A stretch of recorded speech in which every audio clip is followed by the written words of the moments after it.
여러분, 오늘 이야기는 시작부터 아주 단도직입적으로 말씀드리겠습니다. 지금부터 제가 말씀드릴 내용 가운데 몇 가지만 제대로 챙겨도 한 해 생활비에서 적지 않은 돈이 줄어들 수 있습니다. 그냥 조금 아끼는 정도가 아니라 병원비와 검사비, 이동할 때 드는 교통비, 통신비, 난방비 같은 고정 지출이 실제로 내려가는 수준입니다. 그런데 더 답답한 건 이런 제도들이 없는 게 아니라 이미 있는데도 많은 분들이 몰라서 못 받는다는 점입니다. 나라에서 제도를 만들어 놓고 기관에서 운영하고 조건도 분명히 있는데 정작 당사자는 안내를 놓치거나 신청 시기를 지나쳐서 혜택을 못 받는 경우가 정말 많습니다. 그래서 오늘은 특히 만 60세 이상, 그리고 만 65세 이상이신 분들이 꼭 알아두셔야 할 정부와 공공기관 중심의 지원 제도들을 한 번에 정리해 드리겠습니다. 혜택은 아는 사람의 것이고 신청한 사람의 것입니다. 아무리 좋은 제도라도 내 이름으로 신청이 들어가지 않으면 내 통장에는 아무 변화가 없습니다. 반대로 말하면 지금 이 내용을 듣고 본인 상황에 맞는 것만 체크해도 앞으로 매달 나가는 돈이 줄어들고 필요한 치료를 미루지 않을 가능성이 높아집니다. 특히 2026년을 맞으면서 체감하기 좋은 항목들이 더 넓어졌거나 기존 제도 안에서 활용할 수 있는 범위가 커진 부분들이 있어서 예전 기준만 기억하고 계셨던 분들은 한 번 더 점검해 보시는 게 중요합니다. 오늘 내용은 단순히 제도 이름만 나열하는 방식으로 가지 않겠습니다. 라디오에서 차근차근 설명드리듯이 누가 받을 수 있는지, 무엇을 지원받는지, 신청할 때 어디를 먼저 확인해야 하는지, 그리고 놓치기 쉬운 주의사항까지 함께 말씀드리겠습니다. 중간중간 실제로 많이들 헷갈려 하시는 포인트도 짚어드릴 테니 끝까지 들어보시면 본인뿐 아니라 부모님, 형제자매, 이웃분들께도 바로 알려드릴 수 있을 겁니다. 이런 정보는 혼자 알고 끝내기보다 주변에 한 분만 전달해도 실제 도움이 되는 경우가 많습니다. 먼저 시작하기 전에 한 가지 꼭 기억해 주세요. 오늘 말씀드리는 혜택들은 전국 공통 기준이 있는 것도 있고 지자체 예산이나 운영 방식에 따라 추가 지원이 붙는 것도 있습니다. 그래서 최종 확인은 건강보험공단, 보건소, 주민센터, 행정복지센터, 통신사 고객센터, 그리고 거주지 지자체 공지에서 하셔야 합니다. 제가 오늘 드리는 내용은 길을 찾는 지도라고 생각하시면 됩니다. 지도만 봐도 어디로 가야 할지는 분명해지니까요. 자, 그럼 첫 번째 혜택부터 가겠습니다. 가장 많은 분들이 이름은 들어봤지만 막상 정확한 조건과 적용 범위를 헷갈려 하시는 치과 임플란트 급여 제도입니다. 이 제도는 만 65세 이상 어르신의 씹는 기능을 개선하고 식사 불편을 줄이고 결국 삶의 질을 높이기 위해 운영되는 건강보험 급여 제도입니다. 쉽게 말해 임플란트를 해야 하는 상황인데 비용이 너무 부담돼서 미루고 계신 분들에게 국가가 건강보험을 통해 비용 일부를 크게 덜어주는 제도라고 보시면 됩니다. 여기서 중요한 건 대상입니다. 만 65세 이상이면서 건강보험 가입자 또는 피부양자라면 기본적으로 확인 대상이 됩니다. 그런데 많은 분들이 여기서 한번 오해를 하세요. 나이가 되면 무조건 다 되는 줄 아시거나 반대로 틀니를 이미 했으면 임플란트는 아예 안 되는 줄 아시는 경우가 있습니다. 실제로는 세부 조건이 따로 있습니다. 특히 이 제도는 완전 무치약, 그러니까 치아가 하나도 없는 상태보다는 부분 무치약 환자에게 적용된다는 점이 핵심입니다. 다시 말해 잔존 치아가 어느 정도 남아있는 상태에서 상실된 치아 부위를 임플란트로 보완하는 형태에 더 맞춰져 있다는 이야기입니다. 이 부분이 왜 중요하냐면 치과에 가서 상담만 듣고 돌아오실 때 본인이 지원 대상인지 아닌지를 정확히 이해하지 못한 채로 나는 안 되는가 보다 하고 포기하시는 경우가 있기 때문입니다. 그런데 실제로는 상태 평가를 제대로 받아보면 적용 가능 판정을 받는 경우도 있습니다. 그래서 치과에서 상담받으실 때는 단순히 가격만 물어보지 마시고 건강보험, 임플란트 급여 적용 대상인지, 본인 부담금이 어느 정도인지, 적용 가능한 보철 재료가 무엇인지까지 구체적으로 확인하셔야 합니다. 또 하나 많이 궁금해하시는 부분이 적용 개수입니다. 기본적으로 1인당 평생 2개까지 급여 적용이 가능합니다. 여기서 평생 두 개라는 표현 때문에 너무 아쉽다고 느끼시는 분들도 계시죠. 그런데 중요한 건 이 두 개가 상하 구분 없이 적용된다는 점입니다. 위쪽이든 아래쪽이든 필요한 부위에 적용을 받을 수 있고 상황에 따라 어느 부위를 먼저 하는 것이 씹는 기능 회복에 유리한지 치과와 상의에 결정하시면 됩니다. 그리고 불가피한 사유로 시술이 중단되는 경우에는 평생 인정 개수에 포함되지 않는 예외가 있을 수 있으므로 이런 상황이 생기면 그냥 포기하지 마시고 반드시 해당 치과와 공단 기준을 확인해 보셔야 합니다. 예전에는 보철 재료 부분 때문에 선택지가 제한적이라고 느끼셨던 분들도 많습니다. 특히 외관이나 강도 측면에서 지르코니아를 선호하는 분들은 가격 부담 때문에 망설이곤 했는데 최근에는 급여 적용 범위에서 지르코니아가 가능해진 부분이 체감 포인트가 될 수 있습니다. 이건 단순히 재료 이름 하나가 바뀐 문제가 아니라 실제 만족도와 선택폭이 넓어지는 문제이기 때문에 현장에서 반응이 꽤 큰 편입니다. 물론 최종 적용 여부와 진료 계획은 개인 구강 상태에 따라 달라질 수 있으니 치과에서 건강보험 급여 기준 안에서 어떤 재료로 진행 가능한지 꼭 확인하셔야 합니다. 본인 부담률도 꼭 알고 계셔야 합니다. 일반적으로 총 진료비 가운데 본인이 부담하는 비율은 30% 수준이고 나머지는 건강보험에서 부담하는 구조입니다. 여기에 차상위 대상자나 희귀난치성 질환자, 만성질환자 등은 조건에 따라 본인 부담률이 더 낮아질 수 있습니다. 예를 들어 10% 또는 20% 수준으로 줄어드는 경우도 있기 때문에 본인이나 가족이 해당되는지 꼭 확인해 보셔야 합니다. 병원에서 먼저 자세히 안내해 주는 경우도 있지만 바쁜 진료 현장에서는 본인이 질문하지 않으면 지나가는 정보도 많습니다. 그리고 정말 자주 놓치는 포인트가 하나 더 있습니다. 나는 예전에 틀니 지원을 받았으니까 임플란트는 해당 없겠지라고 생각하시는 분들입니다. 그런데 기존에 틀니 지원을 받으셨더라도 임플란트 급여 기준에 맞는다면 별도로 2개까지 추가로 지원을 받을 수 있는 가능성이 있습니다. 이건 실제로 몰라서 지나치는 경우가 꽤 많습니다. 틀니를 사용하시다가 특정 부위가 너무 불편하거나 씹는 힘이 약해져서 식사가 힘들어졌다면 그냥 참지 마시고 치과에서 임플란트 급여 가능 여부를 다시 확인해 보시는 게 좋습니다. 다만 임플란트는 시작할 때 꼭 신중해야 하는 부분이 있습니다. 건강보험 임플란트 급여로 치료를 시작한 뒤에는 중간에 다른 치과로 옮겨서 이어받기 어려운 경우가 생길 수 있습니다. 그래서 처음 선택하는 치과가 중요합니다. 거리가 너무 멀지는 않은지, 정기 방문이 가능한지, 설명을 충분히 해주는지, 시술 후 관리 계획까지 안내하는지, 건강보험 급여 경험이 많은 곳인지 등을 한 번 더 보셔야 합니다. 비용만 보고 급하게 결정했다가 불편을 겪는 사례도 있으니 이건 꼭 기억해 주세요. 여기에 더해 지자체별로 자체 추가 지원을 운영하는 곳도 있습니다. 같은 임플란트라도 지방자치단체의 어르신 치과 지원 사업이나 저소득층, 의료비 보조가 붙으면 체감 부담이 더 줄어들 수 있습니다. 그러니까 순서는 이렇게 잡으시면 좋습니다.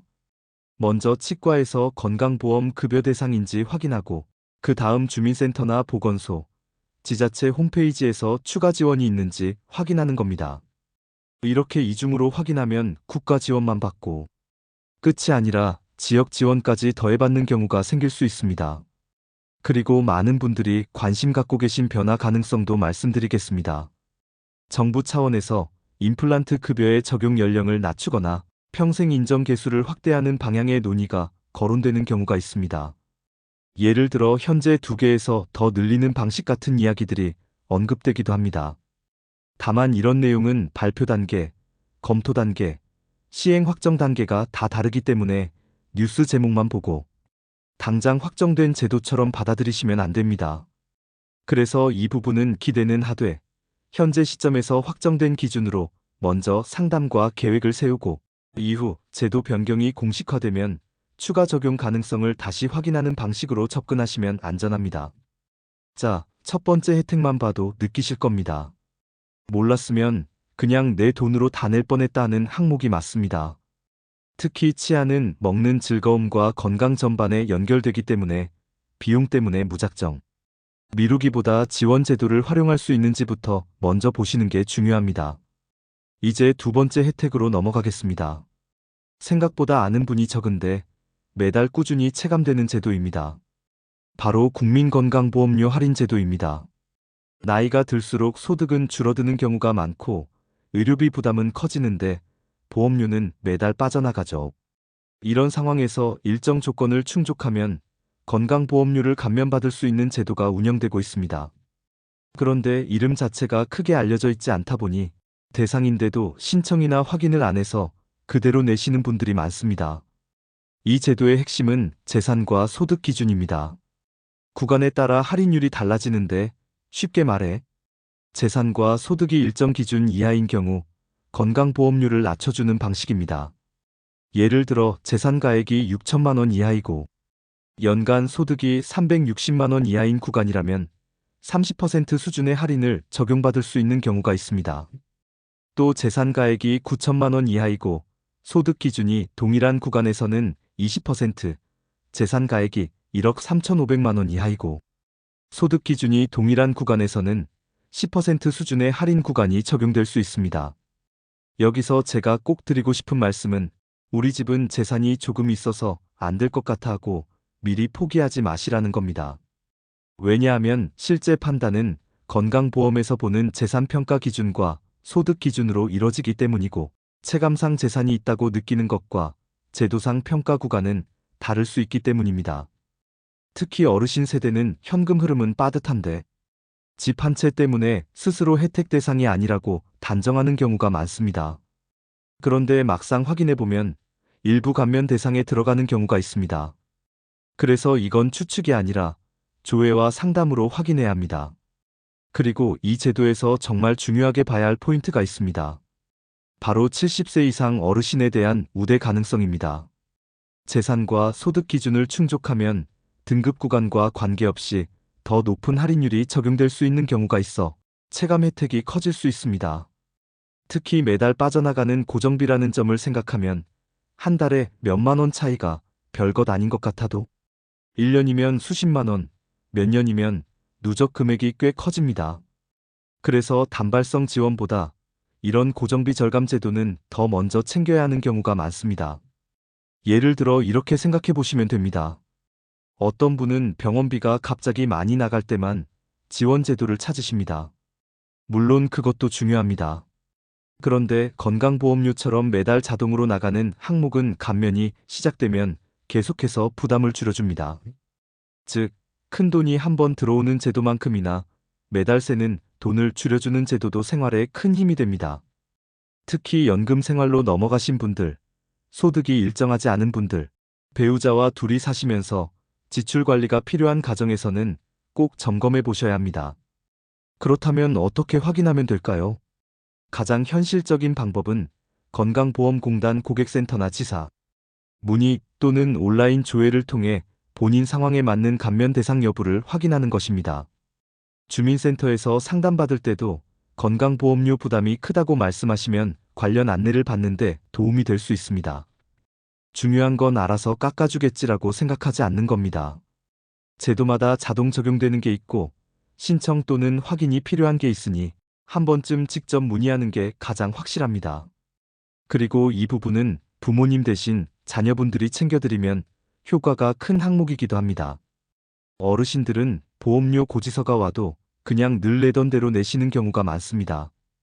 고지 금액이 왜 이만큼인지, 감면 가능성이 있는지까지는 잘 확인하지 않으실 수 있거든요. 그래서 자녀분들이 잠깐 시간 내서 기준을 확인해드리면 왜 이제 알았지 하는 상황이 생기기도 합니다. 오늘 영상을 보시는 분이 본인이 아니더라도 부모님 생각나시면 꼭 한번 체크해 보시기 바랍니다. 자, 이제 세 번째 혜택입니다. 이 부분은 단순히 돈을 아끼는 걸 넘어서 건강관리의 질 자체를 바꿔줄 수 있는 제도입니다. 바로 고혈압 당뇨병 관리 사업입니다. 많은 어르신들이 고혈압이나 당뇨를 오래 앓고 계시지만 현실적으로는 약만 받아오고 생활습관 관리나 정기 점검은 제대로 못하는 경우가 많습니다. 병원 갈 때마다 진료실에서 짧게 이야기하고 처방전 받는 흐름에 익숙해져 있다 보니 질환을 관리한다기보다 유지하는 느낌으로 지내시는 분들이 많죠.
그래서 정부는 동네 의원 중심으로 보다 체계적인 관리가 가능하도록 사업을 확대해왔고, 참여 의료기관에서는 단순 처방을 넘어 맞춤형 관리 계획, 정기 검사, 상담, 생활습관 지도까지 연결해서 지원받을 수 있는 흐름이 만들어지고 있습니다.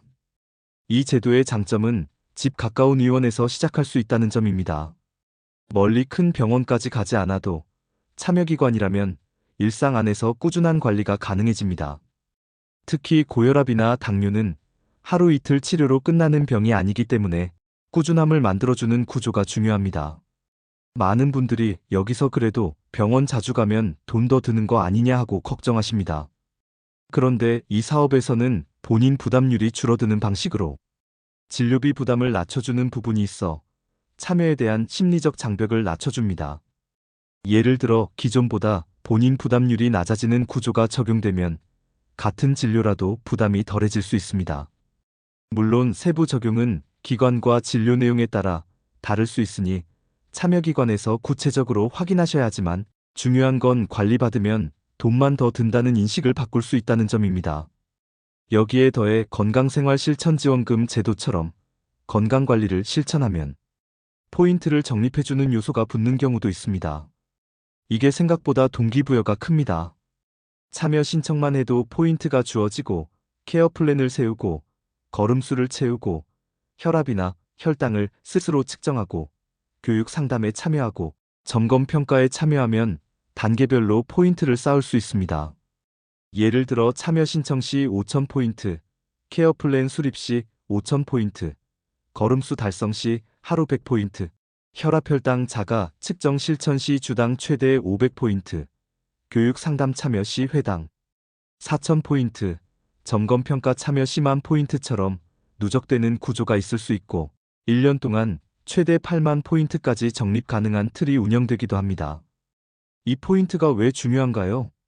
많은 분들이 포인트 조금 준다고 뭐가 달라지나 하시는데, 진짜 의미는 돈 액수 하나가 아닙니다.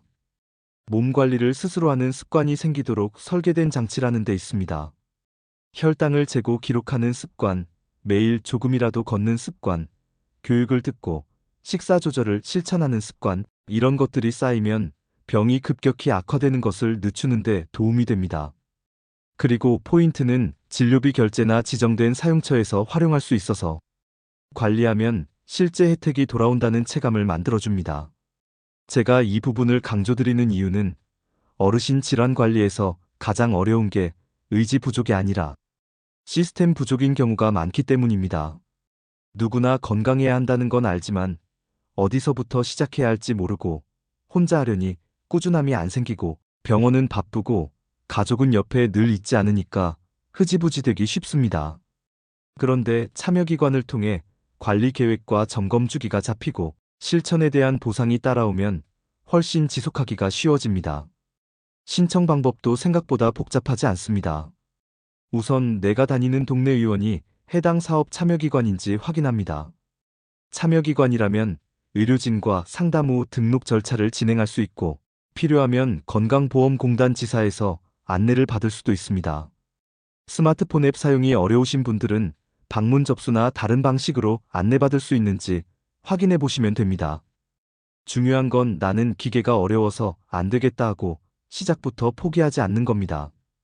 가족 도움을 받거나 공단 안내를 받으면 충분히 시작 가능한 경우가 많습니다.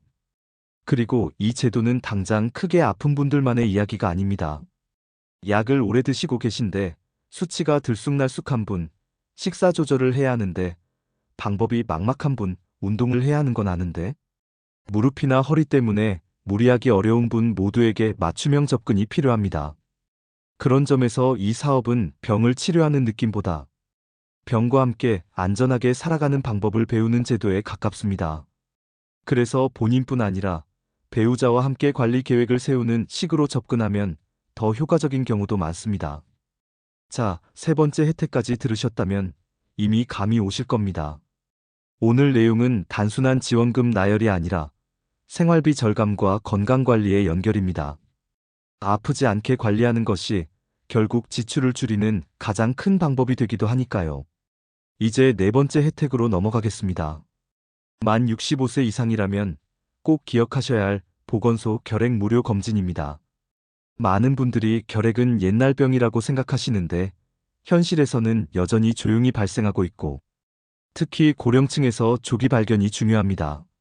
증상이 애매하게 오래가거나 기침이 지속되거나 체중이 줄거나 피로가 심한데 대수롭지 않게 넘기는 경우가 있는데 이런 상황에서 무료 검진 기회를 알고 있으면 훨씬 빨리 확인할 수 있습니다. 이 검진은 보건소를 통해 받을 수 있고 일정 기간 동안 연령 기준에 해당하면 무료로 진행되는 경우가 많습니다. 검진 내용은 보통 문진, 흉부 X선 검사, 그리고 필요한 경우 가래 검사까지 이어지는 방식으로 구성됩니다. 문진을 통해 현재 증상, 기저질환, 생활환경 등을 확인하고 흉부 검사를 통해 이상 여부를 살핀 뒤 추가 확인이 필요하면 가래 검사로 넘어가는 흐름입니다. 당일에 기본 결과 안내를 받을 수 있는 경우도 있고 추가 검사 결과는 연락처로 개별 통보되는 방식이 운영되기도 합니다. 여기서 중요한 건 증상이 심해야만 받는 검사라고 생각하지 않는 겁니다.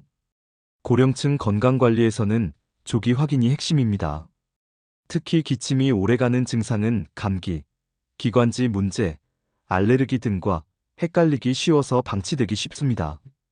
그런데 결핵 검진은 무료로 제공되는 시기가 있고 가까운 보건소에서 받을 수 있기 때문에 진입 장벽이 낮습니다. 내가 무슨 결핵이냐 하고 넘기기보다 무료 검진 기회가 있을 때 한번 점검하는 쪽이 훨씬 안전합니다. 또 한 가지 실무적으로 꼭 기억하실 점이 있습니다. 보건소 무료 검진은 지역 예산이나 운영 기간에 따라 조기 마감되거나 일정이 달라질 수 있습니다. 그래서 연말에 몰리거나 특정 기간에 신청자가 많으면 원하는 날짜에 바로 못 받을 수도 있습니다. 따라서 이런 검진은 미루지 말고 생각났을 때 바로 거주지 보건소에 전화해서 일정과 준비물을 물어보시는 게 좋습니다. 신분증이 필요한지, 예약이 필요한지, 공복 여부가 중요한지 같은 기본 정보도 미리 확인하면 방문이 훨씬 수월합니다. 그리고 결핵 검진 이야기를 드리면 나는 병원 다니고 있으니까 괜찮겠지라고 하시는 분도 계십니다. 물론 정기적으로 진료를 받고 계신 건 좋은 일입니다. 하지만 보건소 검진은 공공검진 체계 안에서 접근성이 좋은 장점이 있고 주변 어르신들에게 알려드리기에도 부담이 적습니다. 부모님 모시고 병원 예약 잡기는 어려워도 동네 보건소 검진 일정 확인은 비교적 쉽게 도와드릴 수 있거든요. 그래서 가족분들이 함께 챙기기 좋은 항목이기도 합니다. 자, 이제 5번째 혜택입니다. 실제 체감 만족도가 아주 큰데도 신청 순서를 몰라서 놓치는 분들이 많은 무릎, 인공관절 수술비 지원 제도입니다. 나이가 들수록 가장 불편해지는 부위 가운데 하나가 무릎이죠. 퇴행성 관절염 때문에 계단 오르내리기가 힘들고 장 보러 가는 것도 부담되고 밤에 통증 때문에 잠을 설치는 분들도 많습니다. 그런데 인공관절 수술은 필요하다는 말을 들어도 비용과 회복 부담 때문에 미루는 경우가 정말 많습니다. 이때 정부와 지자체를 통해 운영되는 무릎 인공관절 수술비 지원 제도는 큰 도움이 될 수 있습니다. 일반적으로 만 60세 이상 어르신 가운데 기초생활수급자, 차상위계층, 한부모 가정 등 경제적으로 취약한 계층이 주요 대상이 되는 경우가 많고 일부 지역에서는 건강보험료 수준이나 중위소득 기준 등을 반영해 지원 범위를 넓히는 경우도 있습니다. 즉, 전국 공통으로 딱 하나의 기준만 있는 게 아니라 지역별 운영 차이가 있을 수 있으니 거주지 기준으로 확인하는 과정이 꼭 필요합니다.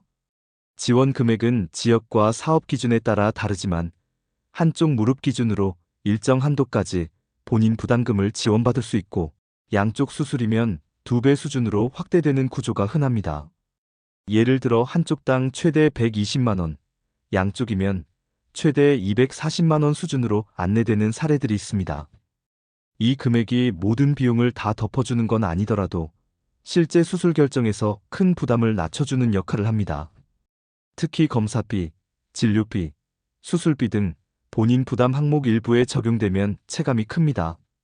그런데 이 제도에서 가장 중요한 포인트는 금액보다 순서입니다.